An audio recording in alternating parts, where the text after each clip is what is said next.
Breaking right now, new reports about hen-pecked Prince Harry suggest that the blundering royal is still treated as Meghan Markle's, quote, servant after 5 long years of marriage. Brittany, editor of the Royal News Network, will analyze this astonishing report with me in just a moment. But first, I want to take you through it. Radar Online reports as Canada's Prime Minister Justin Trudeau took the stage at the Invictus Games Vancouver Whistlers 2025's closing ceremonies on February the 16th to congratulate the event's athletes, he also had a few words for Prince Harry, who founded the Adaptive Games for Wounded, Injured and Sick military personnel. "You are the one who turned this into a reality," he said.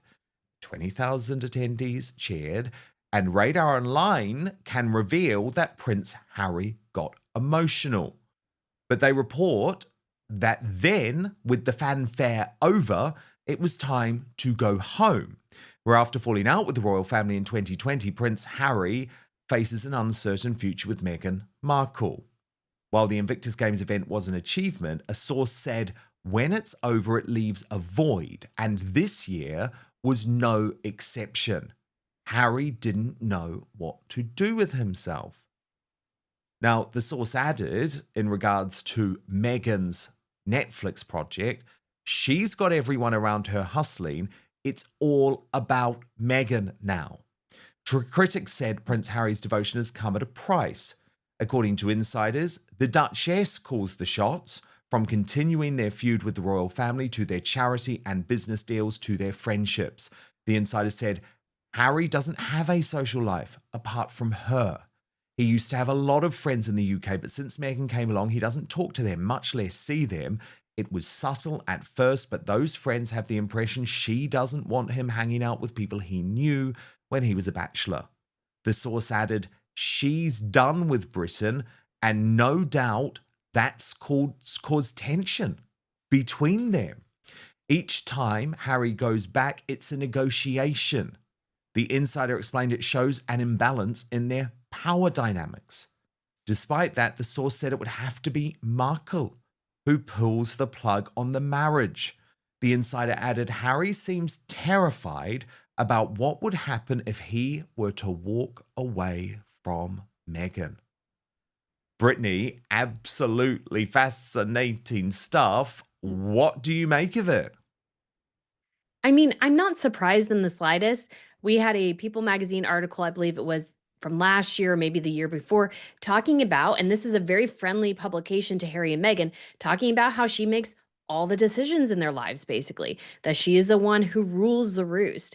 And so I imagine Harry gets a high when he goes to Invictus and he enjoys it so much, because I do think he genuinely enjoys being with the veterans, but I think he feels increasingly like he doesn't know what to do. He sort of has no purpose in life. She has stolen every single aspect of his identity in so many ways, his role as a prince, his role within his family, with his friends, with the military there in the UK, like so many different things. And yes, he made those decisions too, but I think she definitely really, when she got her claws into him, really did pull him in certain directions. I don't think he would have gone in another relationship. I think if he had a healthier dynamic, he would still be in the UK. And we do know Tom Bauer, I believe, talked about how when Harry and Meghan hosted a weekend with his friends, they were all like, oh my gosh, what is with her? Like, none of them liked her.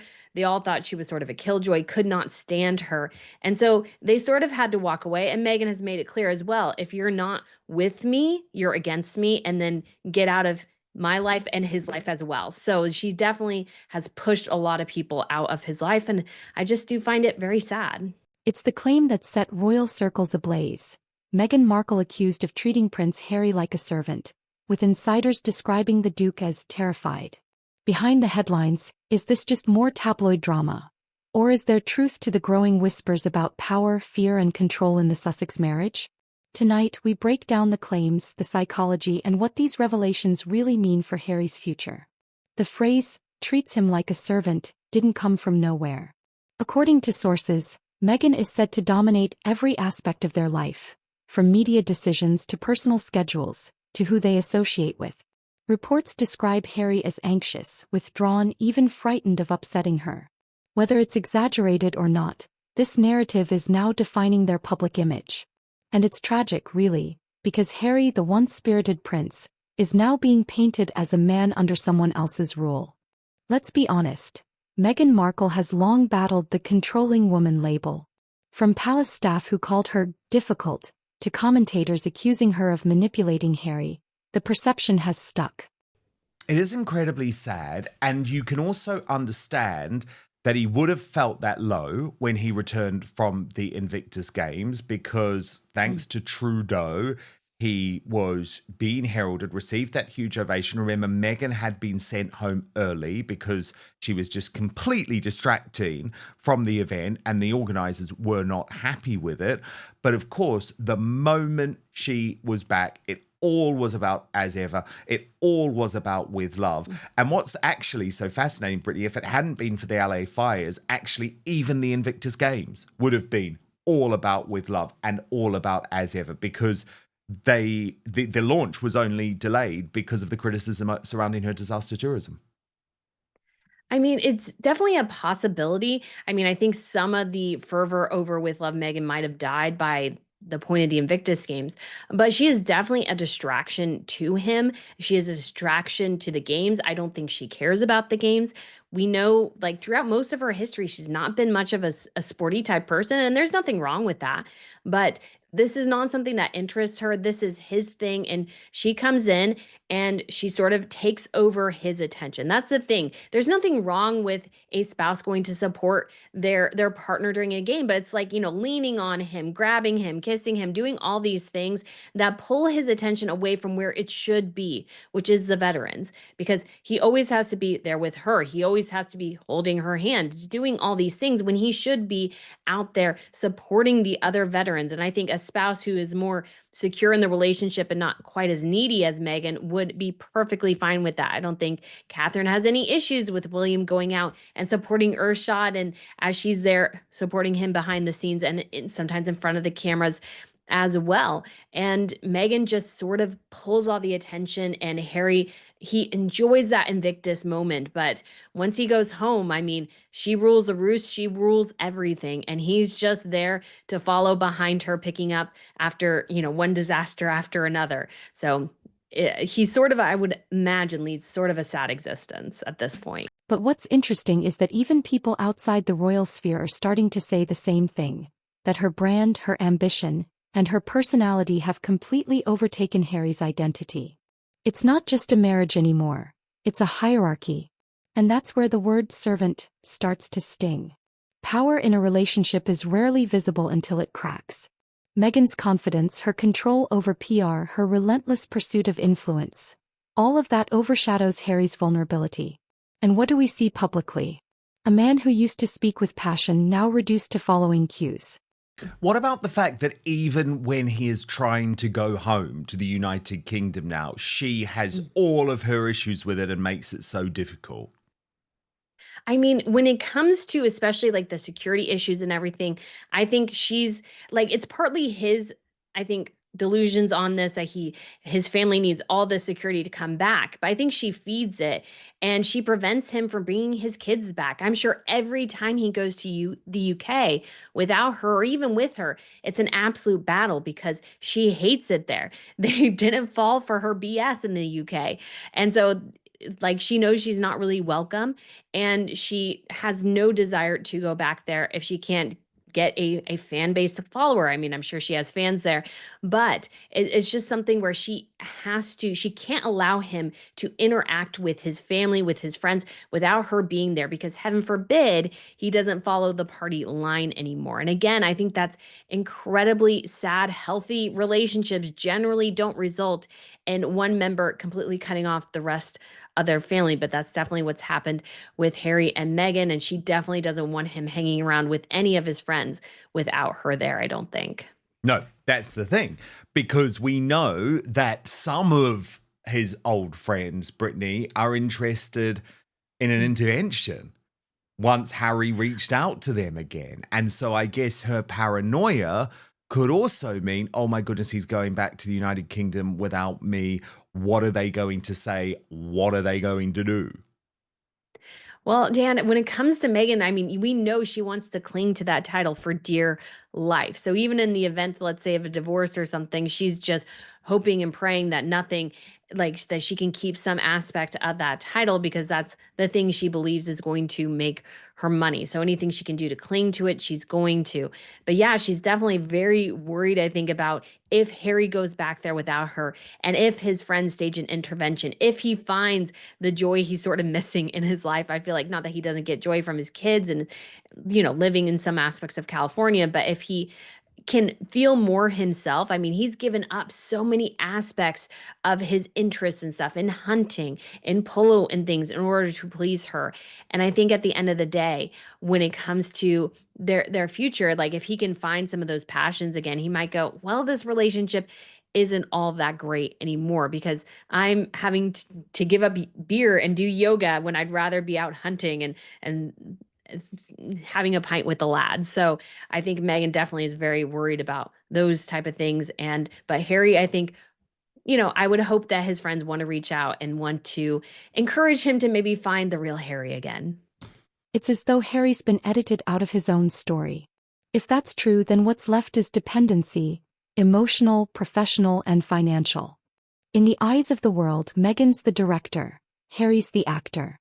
But the script keeps changing and the audience is losing sympathy. Royal commentators warn that this kind of narrative, even if exaggerated, is toxic.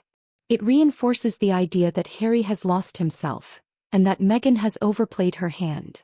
For a couple who built their brand on independence, it's ironic that the public sees one leading and the other obeying.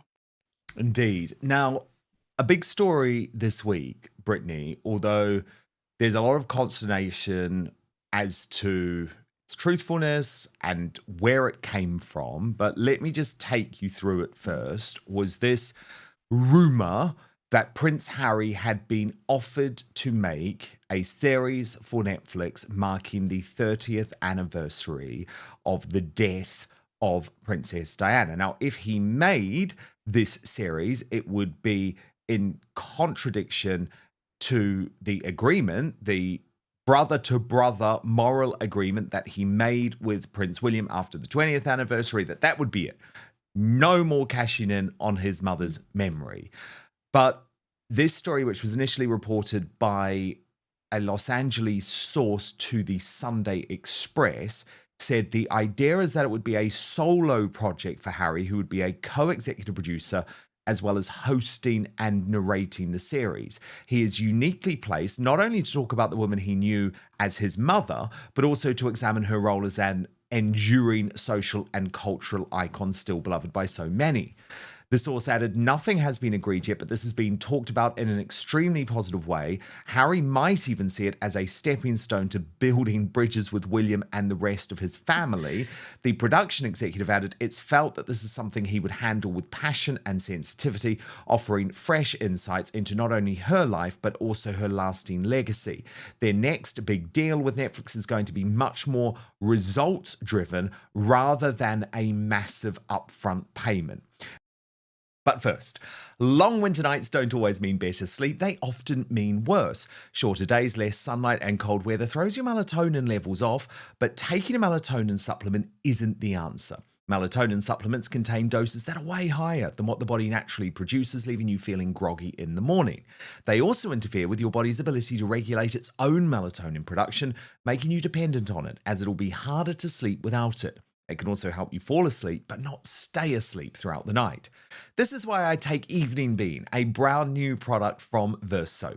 After 3 years of perfecting the formula, they created a melatonin-free drink mix with clinically studied, patented ingredients. It's formulated to calm an active mind, help you fall asleep faster, stay asleep longer, and improve deep and REM sleep, all without creating dependencies or causing morning grogginess. Now, I look forward to drinking Evening Bean every night, not only because it helps me fall asleep faster without having to go to the bathroom in the middle of the night and wake up much easier, but because it tastes so good too. This is my new nightcap. It's great if you're vegan or keto, by the way. So click on the link in the show description or head on over to evening.ver.so/outspoken and use the coupon code outspoken at checkout to save 15% on your first order. Try Evening Bean tonight and wake up feeling refreshed tomorrow. That's evening.ver.so/outspoken and use the coupon code outspoken at checkout to save 15%. But now, back to the show. Now, you can imagine that sparked immediate outrage. The office of CB wrote, "Oh, do F off. Sensitivity." The snivelling P-word continually lines his pockets and dines out on his mother's death to keep Meg Sucks in wrinkled rags. Leave the woman to rest. Sabera alone said, "In other words, I'm willing to sacrifice my dead mother in order to save our deal. That's one way to get your brother to never talk to you again. Just keep pushing, H. Make the world hate you more and more. Netflix is all about making money. A Diana documentary would sell like hotcakes. He's at the point now where they have nothing left but to offer up his dead mother on a plate. I hope William, when he becomes king, completely erases his brother from the line of succession. Also, can we talk about this clown? Knows nothing about his mother. He's going to rely heavily on other people. Not too many people are going to be willing to talk to him. Charles Spencer is going to want a cut." And according to Taz, weighed in on this, saying, "I hope Prince William can block this." Sabera replied, "I'm assuming any content they use that include William, they would need to get permission, especially since majority of it is going to be him. That clown doesn't know anything about his mother. William does." Taz replied, "It's absolutely disgusting if he does try to do this." And Sabera added, "Goes to show you it's all they have left for this deal. Their children isn't even interesting to the world. Diana is. When I think this man can't go any lower, he does this. The fact he doesn't even care about his brother." So you can see, Brittany, the huge outpouring of anger and frustration over this story, which has actually prompted a denial today from Netflix sources to The Independent. But I'm always a bit wary about these types of denials because remember, the Sunday Express story was only saying this was an active discussion. And at the end of the day, if Harry does want this deal with Netflix, there are very few topics that are going to generate the sort of views that are going to keep them in business with the streaming giant. So my take on it is, I know it wasn't agreed or anything like that, but clearly the discussions had been had, and Harry has proven time and again that he is prepared to completely contravene that deal that him and William made after the 20th anniversary in 2017. Well, I mean, Harry needs to think, Dan, that when it comes to Hollywood, all they want to do is make money. If it means trampling on his mother's grave, they are more than willing to do it. And it's Harry who has to make the decision to go, no, I'm okay. I don't need to be involved in something like this or what have you. But when it comes to Netflix, I mean, their deal has mostly been a disaster on all levels. We know they didn't get a ton of money up front, like that whole 100 million they probably won't get. But they are trying to continue, I guess, to make inroads in Hollywood, but most of their stuff has been sort of an epic train wreck at this point. And I think if Harry did a documentary on his mother, not only would his brother probably never ever speak to him again, because I think that would be just such an absolute violation, but I think honestly it would drive Harry insane. And he doesn't really know Diana as a person. He knows her as an icon. He knows her as what the media tells him about her, I think, in a lot of ways. I think he has a very young child's view of his mother, whereas William, who was much closer to her, kind of understood her as a person, understood her good qualities and her faults, loved her in all aspects, but still understood her, I think, so much better.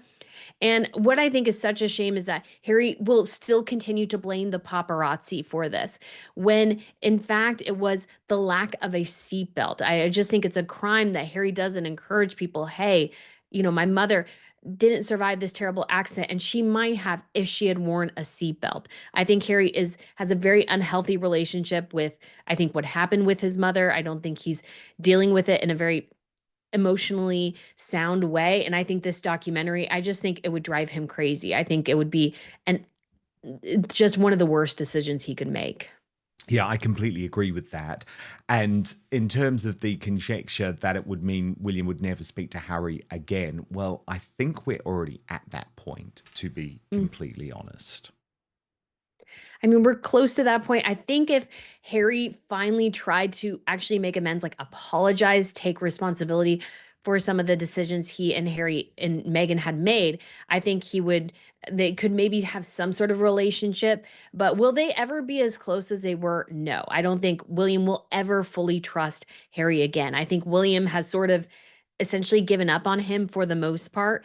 And I think William probably considers the Middletons to be more his family in many ways because they have stood by him. They haven't betrayed confidences. And yes, James has his dog care line and those sorts of things, but they've stayed strong for him. And I think he values them so much because of that. And especially as Catherine has gone through her cancer treatments and as his father has, and he sees his brother over there in the United States, just allowing his wife to trample all over their family. William's like, for my own health, like mental health and everything, I have to be done with you, Harry. Like we can still maybe have something, but Harry will never be within the confidence of his brother again. I just highly doubt that. I think you're completely right. Now, can we speak about a couple of big magazine covers over the course of the week, Brittany, for the real royals?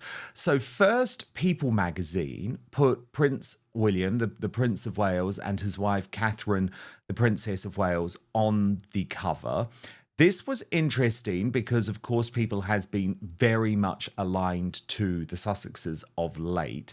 Kate reclaims her role as the headline. Well, to begin with, she will absolutely hate that, of course, because they're using Kate. They're not using Catherine. And I know that is something a lot of the media organizations do. I do understand it to an extent, Brittany, because there's lots of algorithmic reasons and Yes. space reasons.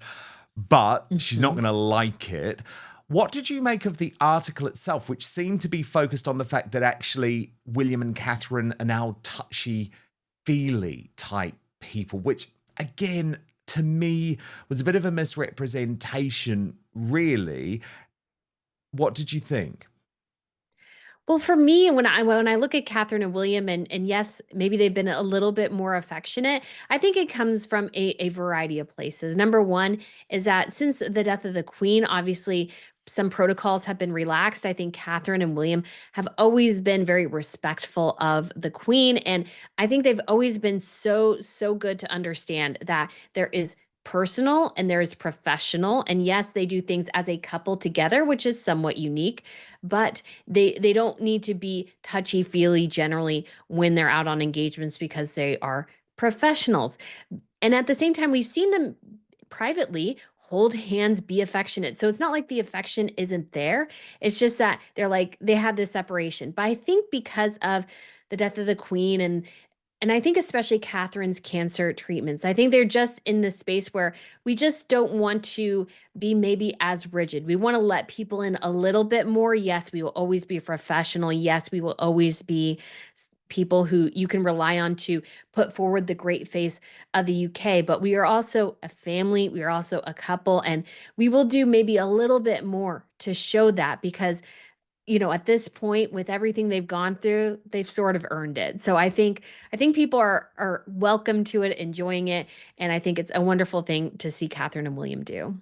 Yeah, indeed. And, a near-death experience maybe will do that to you, I guess. But it was interesting to me that People sort of trying to show after the past few weeks that actually, no, we're not completely Team Sussex. We're going to talk about the real royals too.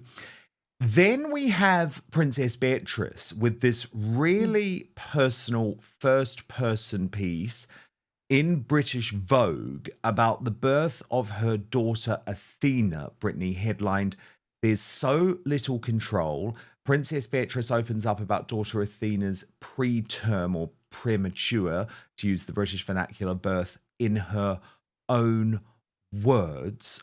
What did you make of this? Because there's some lovely pictures as well that she's released as part of this feature. Is completely and utterly wonderful. She went through something that was obviously, I think, probably a bit traumatic. They were very concerned about what this would mean. They sort of, it sounds like, had some sort of idea that she would probably be born premature, and so they didn't know how early. And it sounds like they were a little bit worried with her in the initial couple of weeks. But I love this personal side that the royals can bring to issues, because her first public appearance after giving birth to Athena was at a gala for an organization that focuses on preterm birth and what that might mean for mother and family. So I think that is fantastic of Beatrice. I love seeing these pictures, and I love her sharing this personal side. It's much like Catherine with her cancer journey. Now she has this more personal connection. And yes, Beatrice isn't a working royal, but she still has a couple of patronages, and I think she can still bring attention to such an important issue that affects a lot of moms and families. So I think that's absolutely fantastic. I love seeing her in British Vogue, love the pictures, and I'm very excited that her and Athena are both doing very, very well, it sounds like. Every marriage faces storms, but this one is different.